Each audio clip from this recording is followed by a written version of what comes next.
Привет! Я продолжаю учить тебя играть в мою любимую игру Hearthstone Поля сражений. Сегодня обсудим, что такое предсмертный хрип. Это эффект, который срабатывает во время гибели твоего существа.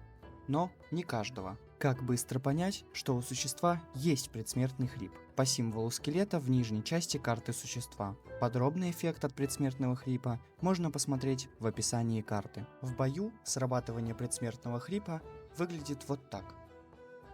Простыми словами, после гибели этого существа я получаю заклинание «Заостренная стрела», то есть существо получает плюс 4 к атаке, и могу использовать его в следующем ходу на любом моем существе. Предсмертные хрипы – это распространенный эффект в полях сражений, усиливает их, например, Тит Ривендер. Это существо, которое позволяет твоим предсмертным хрипам срабатывать дважды, то есть в этом случае я бы получил два таких заклинания. А если Тит Ривендер золотой, то 3, так как золотой Титривендер позволяет предсмертным хрипам срабатывать трижды. Так же как Титривендер действует и Мойра, простая дважды, золотая трижды.